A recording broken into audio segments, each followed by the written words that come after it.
By Moira Forbes.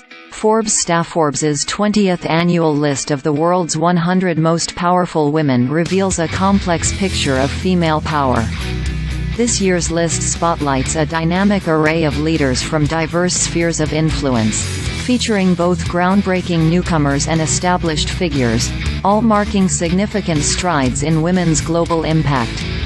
But this list, while highlighting women's advancements, poses critical questions about the state of their power. Why does a cultural icon like Taylor Swift rank among the top 5 listees, shoulder to shoulder with women leading politically on the world stage? And why does Italy's Prime Minister, Giorgia Meloni, stand alone as the only woman today helming a G20 economy? Most notably, Taylor Swift's dramatic rise from number 79 to number 5 epitomizes a new archetype of influence, signaling a shift from the traditional political and corporate might, and that far transcends traditional entertainment boundaries. Her economic impact this year is staggering. Swift's Eras Tour alone is reported to have brought in a record-breaking $850 million, and is estimated to have boosted the U.S. economy by over $5 billion.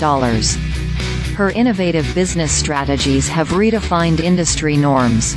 Yet Swift's most profound impact lies in her ability to sway the cultural and social currents of our time, particularly among a young, predominantly female audience.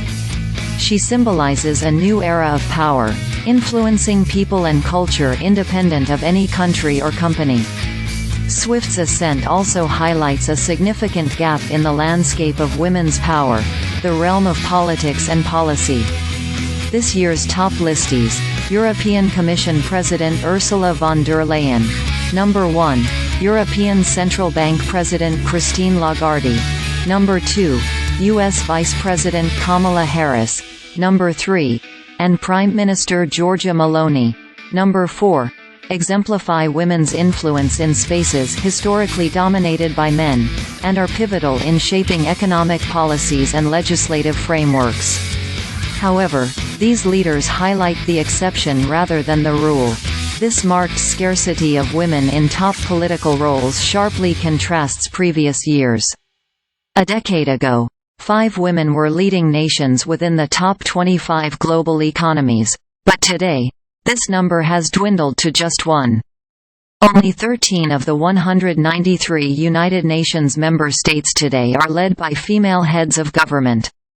Despite a positive increase in women's representation across various levels of political and policy spheres, the decline in the number of women holding top political roles is particularly notable during this time of global crisis. This decline is further complicated by the precarious nature of political power.